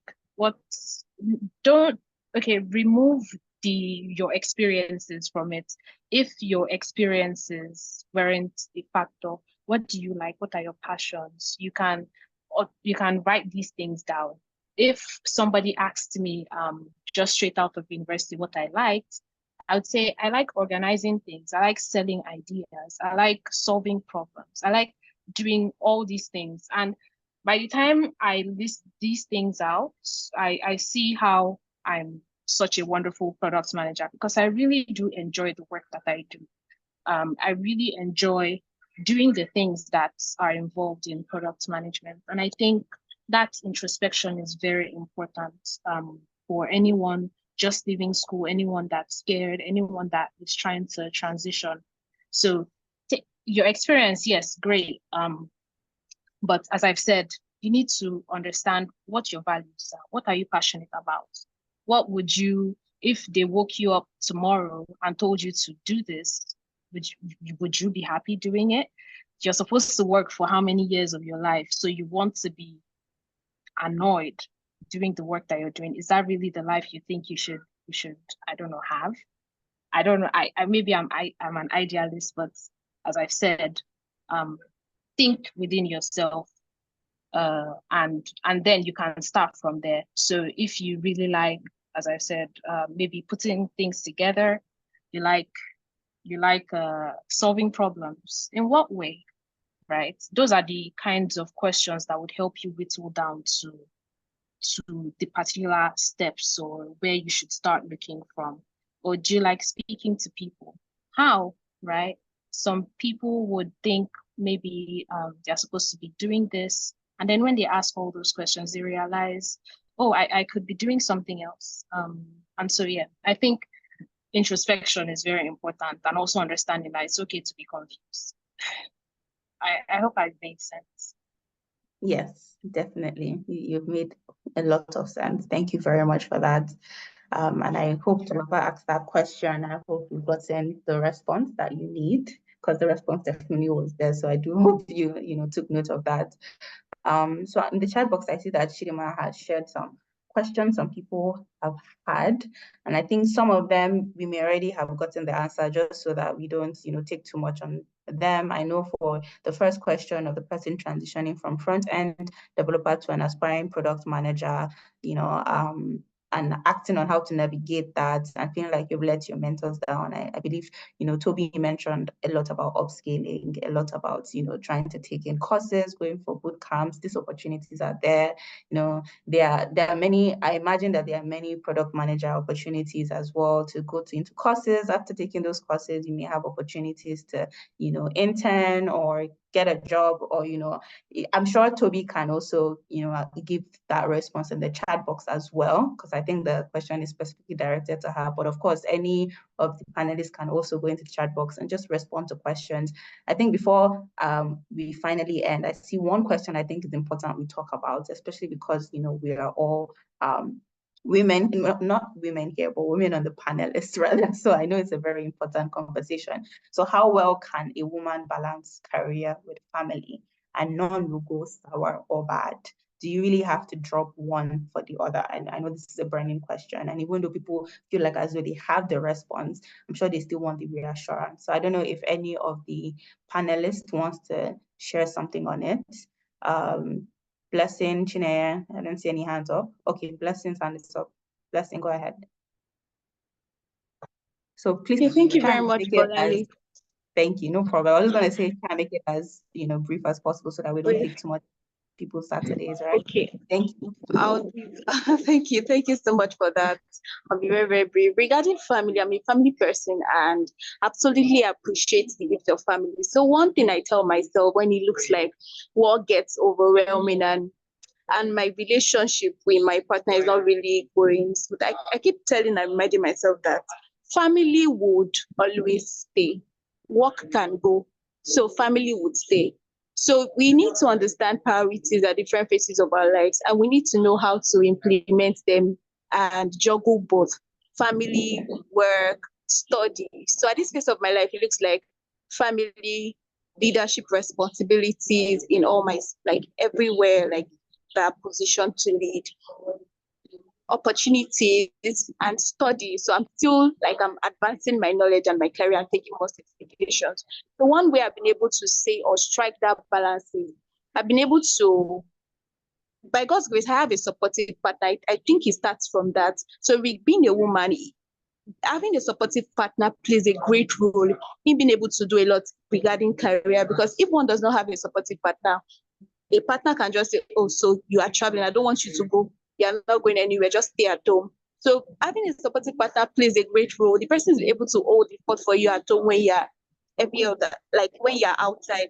So one thing I've been able to do as well regarding career and families, many times when I have to travel or when Punch Foundation has something to do like outside Lagos and we have to travel, I ensure that, or within Lagos, I ensure that my husband is with me in the hotel. And God's willing, his job is quite flexible. So I would have been telling him and writing letters and singing love stories and saying, oh, sweetheart, please, I would want you to stay with me in this hotel room. And then he comes along with me and he does his job from the hotel room and we're together. And he just acts like my suko and my PA in those times, right? So that's the role of having a supportive partner. It goes extra miles for me, different, just does so many things for me. And I'm like, in all, that's why I'm able to soar in my career. Having a supportive partner is very, very important. Then being able to juggle, understand glass balls and plastic balls. There are some things that, like life is in phases and men are in sizes. We need to understand that family is priority and we should not allow anything. We should not compromise. We should not allow anything. When your bosses at work understand that, oh, so this person is a family person, they will not bring extra things for you. When once it's 6, I'm off to the house, they already know. Everybody sent me what they are meant to send me before that time because they know that. So have your stand, be a principled person, let people know you for it, and let them work with the time around. Let them work with the remaining time around at work. When I'm at work, I'm at work and I give it my best. I don't do any, I give you my best. I'm excellent at what I do. When you're excellent at what you do, people will respect your time as well. That's another thing that helped me to regarding being able to strike a balance between both. Thank you. Thank you so much for that Thank you. blessing. Okay. Thank you for that response. I hope again to the person that asked the question and to all of us who have that same question that we're able to take that advice. Chidima, your hand is up. You want to say something?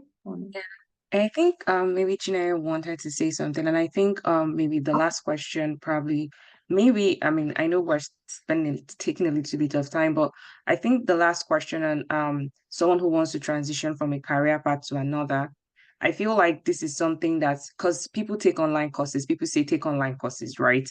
And then after taking the courses, it's like, well, I've taken these courses, what do I do? Like, what's the next thing? So maybe if that question can be addressed, and yeah, I think that would pretty much be helpful. I just thought that. All right. Thank Okay. you so much. Kine?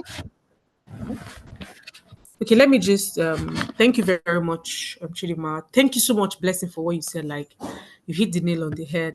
I'll just touch on a little about how to balance your career with family. Like Blessing said, it starts with having a supportive partner, to be honest, because motherhood, especially, it's draining, especially if you have a baby, right? And you're trying to balance family. So if it's just your husband, it's still easy, kind of. At least there's nobody holding you back. If you marry a supportive partner and you say, well, I want to travel, they can let you go easily. Right. But when you have a baby, even if you're telling your partner I want to travel, who will hold the baby, especially when you're breastfeeding? Who will breastfeed the baby? How will you manage? So first of all, I always tell women, you cannot do it by yourself. I watched a video recently by a Christian content creator, and she said the virtuous woman had maids. So ensure to have help. You cannot do it by yourself, especially if you're a career person. You need the help. So reach out to people and ask them to recommend. I know that it can be very hard to want to drop your child. You can even start having mom guilt and the rest. But you know that you've done your best. And you know that you want your career to also thrive, right? So the best you can do is do a lot of research on the person. Get someone, fix a camera in the house if you need to, get people to go and check on the person when you're not around. But one thing you should know is that you cannot do all of these things without having help, even if you work from home, because sometimes the baby is crying and crying and crying. What do you do? The baby, maybe you have like a board meeting, a baby wants to eat. What would you do? So you need someone to help you. That is one thing that you need to understand. No matter how much of a superhuman or woman you are, you need help. Then, secondly, you need to know that it is you have your own life to live, even as a mom and as a wife. You need to also maintain your individuality, like your personal life is still very important, because if not, you will just become a frustrated wife or a frustrated mother. And when you become like that, trust me, you cannot give your best. You'll just be cranky for nothing. You can't serve your husband well. When he's trying to ask you a question, you just snap and say, hey, only you're going to work. Only me, I'm at home. You'll just be angry for nothing. And we'll not even blame you because we understand. So if you don't want to be that kind of cranky, angry woman, then you need to ask yourself what gives you joy. Is it your career? Do ask, can you work from home? Can you get jobs that you can work from? There are many sites. There's we work remotely. There's remote.com. There are a lot of jobs that you can get remotely. It may not be very easy to get them as a Nigerian, but people are getting them. So you need to find out and ask. Do your own personal research, right? And then it's also very important that you leverage on family and friends. You may not get an external help. You can be a family person. I remember when I had my child first, it was my sister-in-law that was around with us. She stayed with us for a while. My younger sister still comes around because if you had heard earlier, my son was here, he was crying. He didn't want to stay with his nanny, so I had to bring him in to stay here. My sister comes most times during the weekend to stay with me. She helps out around the house, so you can also leverage on that. That's for managing your life as a career person and also as a mother. And sometimes you can take a vacation, just take one day off and just leave, go and just stay somewhere if your family permits that, your husband or your child permits it. Just get somewhere and clear your head. You can decide to go to the beach with your friends, have fun, just watch the water flowing, just eat good, play, just have fun. Just remember that you were first a human before you became a wife, before you became a mother. By the time you realize all of this and you're able to put yourself in that position, you now realize that your baby does not define your life. Your husband does not define your life. You as a person defines your life. You realize that you'll not be able to arrange yourself, your goals, because you want to be that mother that your child is cheering on and say, that's my mommy. You're speaking at an event, you're getting an award, your child is happy and say, yeah, that's my mom. My mom is the founder of so and so. It's a different feeling. You don't want to be that woman that you just home and your child is like, ah, mom, don't come, mommy, I don't want, no, don't come. No, you want the child to be able to identify with you because of all the amazing things you've done. Then I loved what Chidima said about the career after doing all of the courses. What next? Now, when you're transiting from one place to the other, it may be very hard for you to get a job because now you don't have experience. And Nigeria is very big on experience. In fact, you can be 16 years and you'll be asking for 16 years experience. Have you been working from your mother's womb? That's the question. you know. But then that's where having friends as HR comes in. That's where having people around you as HR comes in. That's where you pushing yourself to reach out to people that you not ordinarily talk to comes in. That's when doing a self introspection and asking yourself, do I want to go back to being an intern and earning 100,000 less than what I'm earning? You need to ask all of these questions, right? So you can start by reaching out to friends and families. All right, so I've done this course and this is this. Do I need to volunteer? You can volunteer in an organization for 3 months, for 6 months, just for you to have that experience.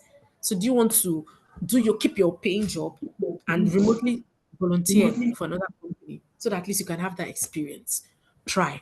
Do you want to now dedicate that? Okay, every day I'm going to reach out to 5 people in this space. Maybe you have moved from being a teacher to maybe a teacher of mathematics now to data analysis, right?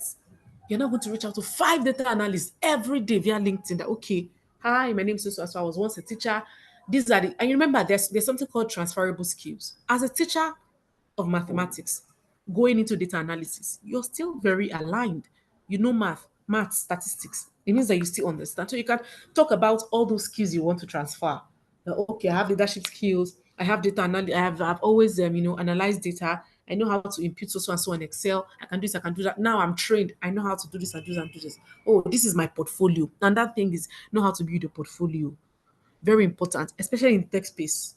There's something called portfolio. If you're able to put all the projects you've done together in a place and send someone a link, it's easier for them to trust you. Because of where I work, an animation firm, we brought a particular guy that is a founder of a gaming company. Animation and gaming, they work hand in hand. Most times, the gaming platforms, they use animators, create those characters. They model those characters for the gaming platforms, right? So he was talking to us about how it doesn't care, it doesn't want to see anybody's CV. Just show me your portfolio. What have you done? If you can show me what you've done and I'm impressed, I'll employ you. And I'm like, wow. So that's another way, you know. So maybe you've done projects, put all of your plan, put all pictures and implementing things you've done, put it in a portfolio and tell them that, okay, this is my portfolio. In fact, for example, when I did my project management course on Coursera, I did a dummy project whereby they told me to do so and so. I created plans, I created a budget, I created an implementation plan, I created many things, and I put everything in a portfolio. If I submit that kind of portfolio to companies, they can hire me, knowing that okay, you've done this. I might have not done it physically, but I understand the processes. And that's what people want to see. So I've said you can leverage on your HRs, friends, families. You can create your portfolio. You can decide that, okay, in a day, I'm going to be reaching out to a number of people in my field to ask them if I can volunteer for them, if I can intern with them, if they even have a role for me that I can work in. And then finally, just attend events and network with people. you know when there are some people that you can never meet randomly or go to their offices because their secretary or their office assistant will even stop you. Who are you? Why you come? Do you know her or do you know him? Are they expecting you? But if you meet them in events or you go and speak to them and say, hi, my name is so and so, I follow you on social media, I see what you've done, and they will want to listen to you. Oh, this person is my follower. All right, what do you have to say? Sir, I'm looking for a job. I've done this training, I have my portfolio. Please, can you send me your email address so I forward my portfolio and CV to you? From there, they already have a personal connection with you. They can now take it up from there to whatever. Do you understand? So after taking those courses, you cannot just fold your arms. I did a write-up on my status yesterday, and I said, see, success requires a lot. You cannot just sit down and watch things happen. You have to open your mind to see what's happening. You have to open your eyes to grab opportunities. You have to open your ears to listen to what is happening at every point. So you have to see, to make it and to transit in a successful way. I'll just leave you with this. You have to be agile. Agility is very, very important. You cannot just be folding your arms. You have to be everywhere. You see an event on data analysis, you see another event on product management, enter there, sit down in front, network, dress well, look good, smell nice. Let people think you're the founder of something, something. So that when you open your mouth to speak and they can hear you and you guys can, network and connect with people. Because at the end of the day, it's people that will help you. People, it should be your highest currency, not money. People, they can connect you and make, you wonder and say, is this me? How did I get here? People will help you do that. So yeah, thank you. Thank you so much. Thank you so much for that, Chine, and for touching on the career transitioning aspect as well. I hope the person that had the question, and I'm sure a lot of us also had that question, has gotten an answer. Right? At the end of the day, you need to put yourself out there. Taking an online course is just one thing. Going for a boot camp is just one thing. You need to actually intentionally put yourself out there. Join communities. There are a lot of WhatsApp communities, WhatsApp groups. To let people know that you have done this, you have done that, put it on your status, talk about it, be proud of the fact that you want to start something and you have done these courses and you have actually learned something, right? So thank you again for that, Chineye. I will just give the other speakers just 1 minute at most, please. It's a really hard stop, 1 minute for, to give your final, words on generally what's the question that Chidima has also talked about. And if you have any other advice that you just want to share, from the discussion we've had today. Right? So I'll just allow Blessing to go first. I think she already on me. Okay, so Blessing, you can actually just go first and just, generalize if you have any other thing to contribute on what Chineye has said, and just, final word on today's topic as well. Blessing? Thank you so much, Bonale. Thank you so much.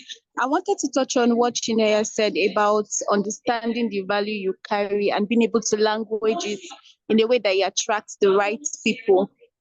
I wanted to say to that person that doesn't really know how to craft a CV, know how to sell yourself. So one thing that ChatGPT can do, if you're very, very honest with your prompts, is it can actually give you what you want. So put in, say for example, I want to quickly paint a case scenario. You've done okay, let's say math and data analysis. Be honest, put in honest prompts and sell yourself, like your CV.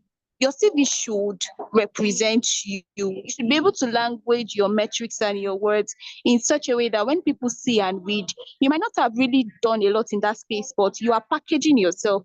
So there's a way you would have done something similarly to, it could have just been being a teacher of a secondary school, maybe like this summer now, schools are on vacation, their summer coaching is starting soon, you will just volunteer there. But the way you put it on your CV, you can craft it and say that also I reached out to, I made impacts, I reached out to so number of students and I instructed them in the areas of these critical reasoning, different things. And it is what you've done really. But you might not have known that also I did this much. But ChatGPT would help you craft it in such a way that it would resonate and communicate your value. Understand the value that you carry and be able to language it in such a way that resonates with your personal brand, the brand that you see for yourself, the brand that you desire.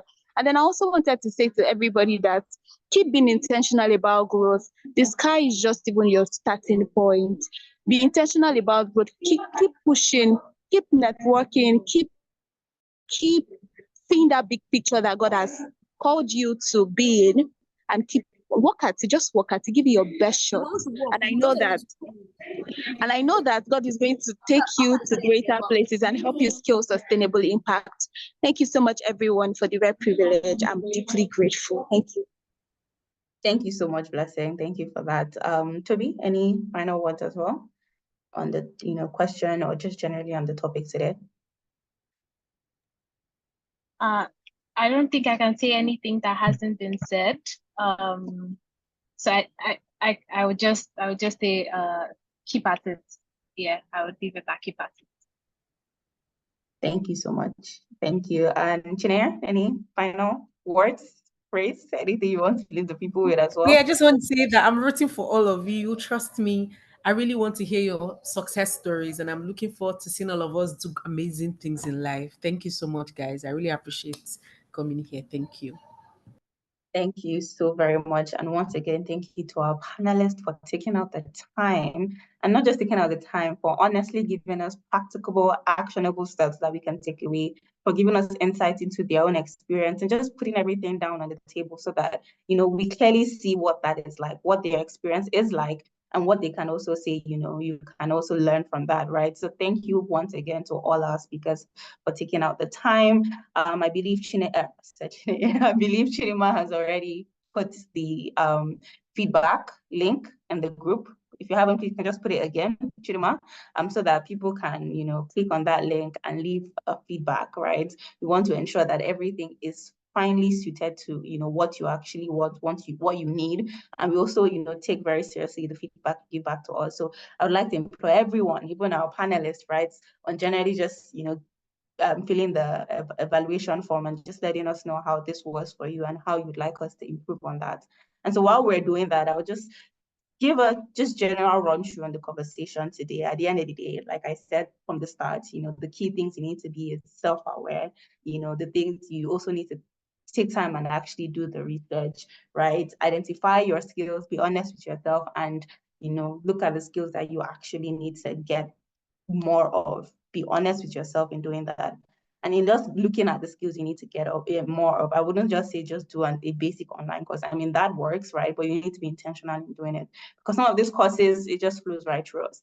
So intentionally do it. If you can even take up a project after doing one of them, do it. If it's a personal project, if it's a volunteer project, even a project to help your family and friends, for people that want to do products. I'm sure you have a family or a friend that has launched a product or something they are doing. And of course, they might pay, they might not pay, but at the end of the day, you want to be able to say that you have done this and you learned something. So perhaps use them as your test case in what you have learned. And in any other ways that you can actually, the bottom line is to just be intentional. There are many ways, there are many opportunities out there. You just need to be very intentional. It's no longer enough to just sit down and say, I don't want to really post about this. I don't want to talk about it. I don't know what to post. There are so many posts you can learn from, or you can try and copy and edit. ChatGPT is there to help as well. Like Blessing said, as long as you're honest with your prompt, it would give you the thing that you need. And again, another important thing that we talked on was also financial planning, right? That's also very important. Ladies, gentlemen, money matters, money speaks. And of course, money won't just appear. It has to be grown, it has to be nurtured, it has to be taken care of, right? Some people say money is a spirit of its own. And of course, it can tell the people it wants to go to, because they know, the money knows that apparently it's going to be multiplied, right?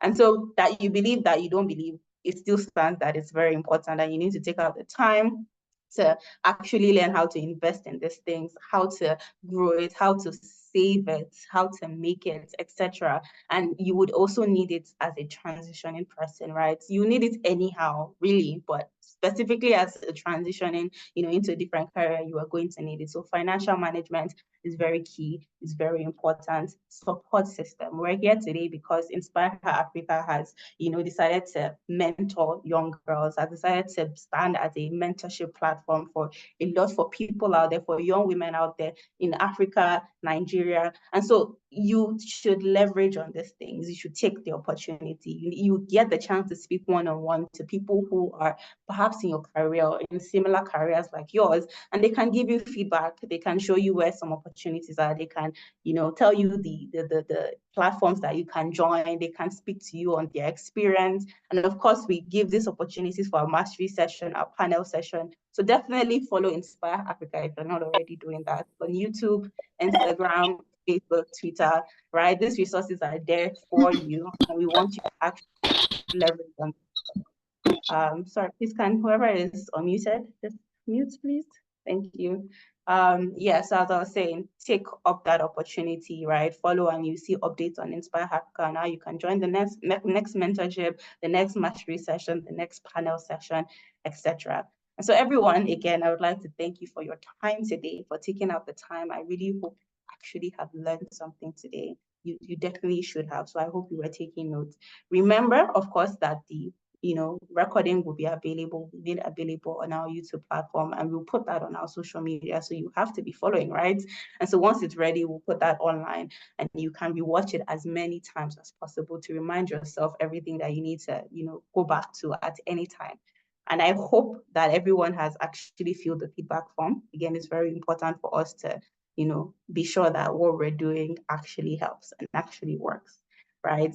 Once again, we apologize. So I apologize for taking your time. It has gone over time, but again, I hope that it was worth it, right? Inspire Her Africa on all the platforms, social media platforms. You can also send us an email if you have any more questions, or if there's anything you'd like to ask from us. And I do not know if Chidima has any other things she would like to, say to everyone in terms of maybe upcoming activities. But if not, I think we can actually call it a day here. Anything you'd like to add, Chidima? Or anyone from the team?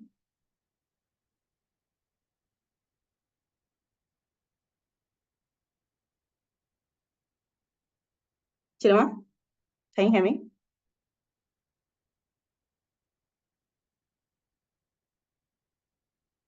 I'm not sure Chidima can hear me, but again, if there's anyone on the team that has any information to give or any upcoming events or anything that we should know, you can let us know. You can put it in the chat box. If not, I think this is where we'll call it a day. And I Yes, would like to hi, thank Bolanle. I wanted to remind you of the photo session. True. Very, very important. Were we really here if we don't have a picture? So please, everyone, let's turn on our cameras and let's turn on our camera so that we can take a picture together to signify, to show that we're here. I mean, of course, you can also press print screen on your laptop, on your phone, so that you also have a recording of this picture. And if you'd like to post it, right, and tell people that, you are in a panel session, you are learning things. This is how you start marketing yourself. I'm giving you inspo. So I'm just going to give people about a minute. Let's just all turn on our camera, or as many people as can. And I will take the picture in just a minute from now, right? 1:56. Okay. Just waiting to see if anyone else would show their screen. All right, more people are joining. Thank you. Thank you for that. The others will have probably less than 20 seconds for this picture happens. So please, if you can turn on your screen, I would appreciate that. Okay, so I think we'll just take it now. Big smiles, everyone. All right.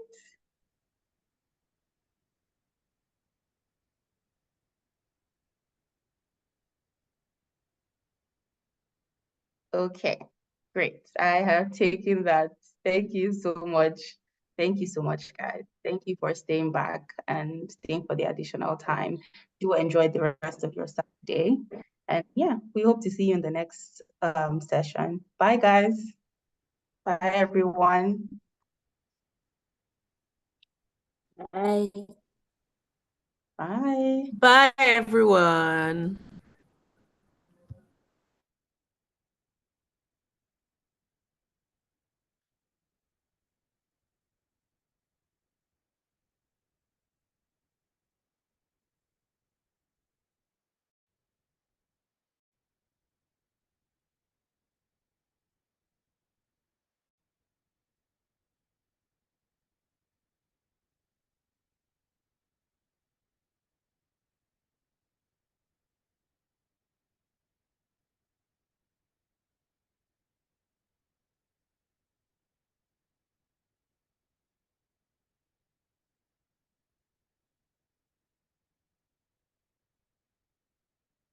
Okay, I don't know if some people are still here because they left their phone unattended or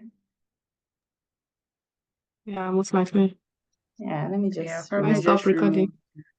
yeah. I'm so sorry, Bolanle. I was actually on a call, so I couldn't say anything at that moment. So that's why. when you were saying, I think I only heard the part, I think you called my name. I was like, oh shoot, I don't know what you were saying. That was, I'm sorry. I stopped recording. I don't think I can stop it from my end. Okay, probably just stop. I think it stopped already. Oh no, it's not.